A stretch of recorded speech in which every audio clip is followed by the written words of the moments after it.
जय श्री राम। आप सभी का स्वागत है। आज हम देखेंगे कि भगवान श्री राम की पूजा हम नवमी के दिन किस प्रकार करें। जो चौकी हमने माता की लगाई हुई है उसी पर हम भगवान श्री राम की सरल पूजा विधि किस प्रकार कर सकते हैं। चैत्र मास के शुक्ल पक्ष की जो नवमी तिथि होती है उस दिन भगवान श्री राम का जन्म हुआ था। तो भगवान श्री राम का जन्म उत्सव इस दिन मनाया जाता है, इनकी पूजा की जाती है। तो चलिए देखते हैं किस प्रकार से हमें सरल पूजा अपने घर में करनी चाहिए।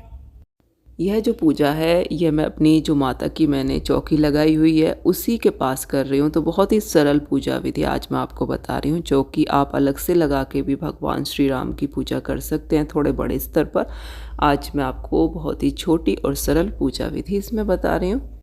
माता की चौकी के पास ही मैं देखिए हल्दी से स्वास्तिक बना लूँगी और रोली से इसको टीका लगा के यहाँ पर मैं चौकी को स्थापित कर लूँगी। छोटी सी एक चौकी इसी के पास हम लगा लेंगे और इस पर हम लाल या फिर पीला वस्त्र बिछा लेंगे।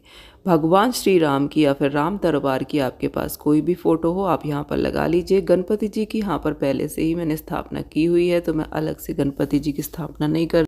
गणेश जी की पूजा हम यहीं पर कर लेंगे सर्वप्रथम। उसके बाद हम चौकी पर थोड़े से चावल से आसन देंगे और भगवान श्री राम की फ़ोटो यहाँ पर स्थापित कर लेंगे। राम दरबार की अगर आपके पास फ़ोटो हो तो बहुत ही अच्छी बात है। उसमें समस्त राम परिवार होता है, माता सीता, लक्ष्मण, हनुमान जी भी इसमें हैं। इसके बाद हम सर्वप्रथम दीपक प्रज्वलित कर लेंगे। चावल से थोड़ा सा आसन देंगे, उसके बाद हम घी का दीपक प्रज्वलित करेंगे।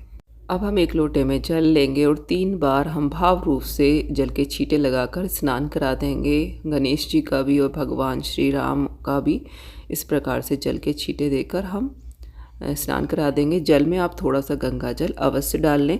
इसके बाद हम सभी को वस्त्र स्वरूप कलावा समर्पित करेंगे। भगवान गणपति जी को और भगवान श्री राम को, माता सीता, लक्ष्मण सभी के नाम से हम वस्त्र रूपी कलावा यहाँ पर समर्पित कर देंगे। आप चाहें तो जनेऊ भी भगवान श्री राम को समर्पित कर सकते हैं। अगर जनेऊ नहीं है तो आप वस्त्र रूप कलावा समर्पित कर दीजिए। इसके बाद हम सभी को तिलक लगा देंगे। तो भगवान श्री राम, लक्ष्मण, हनुमान जी को आप हल्दी या फिर पीले चंदन से तिलक लगाएं। माता सीता को, गणपति जी को रोली से हम तिलक लगा देंगे। दीपक का भी पूजन कर लेंगे और जो जल हमने भर के रखा है वो जल के लोटे पर भी हम तिलक लगा देंगे। इसके बाद हम भगवान को प्रसाद रखेंगे। तो आपके पास जो भी प्रसाद हो वो रख दीजिए। तुलसी दल भगवान को हम चढ़ा देंगे। कुछ भी मीठा हो, बतासे, मिश्री, आप उसका भोग लगा सकते हैं। नवमी के दिन हलवा पूरी बनते हैं तो आप हलवा पूरी का भोग भगवान को लगा दें। तो इस प्रकार से धूप हम दिखा देंगे। हम देखिए हलवा पूरी का भोग भी भगवान को लगा देंगे।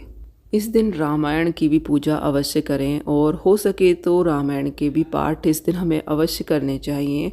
रामचरितमानस का पाठ करने से भगवान बहुत ही ज़्यादा प्रसन्न होते हैं। इसके बाद हम फूल चढ़ा देंगे। रामायण पर भी हम इस तरह से देखिए फूल चढ़ा देंगे और पूजन कर लेंगे। इसके बाद हम भगवान श्री राम की प्रेम पूर्वक आरती करेंगे और रामचरितमानस की भी हम आरती उतारेंगे। पूजा आरती करने के बाद जो जल हमने रखा है उसको हम सूर्यदेव भगवान को चढ़ा देंगे। भगवान श्री राम से प्रार्थना करेंगे कि हम सब पर अपनी कृपा दृष्टि बनाए रखें। और देखिए इस पूजा को आप बहुत ही भव्य तरीके से भी कर सकते हैं क्योंकि इस दिन भगवान राम का जन्म दिवस है। तो बहुत ही भव्य तरीके से भी ये पूजा की जा सकती है। लेकिन मैंने आपको बहुत ही सरल पूजा विधि बताई है जिसको आप माता की चौकी के पास ही कर सकते हैं। पूजा में भाव का होना बहुत ज़रूरी है। छोटी बड़ी पूजा से इतना ज़्यादा फर्क नहीं पड़ता है। वीडियो आपको पसंद आया हो तो लाइक ज़रूर करें और चैनल को सब्सक्राइब करें। जय श्री राम।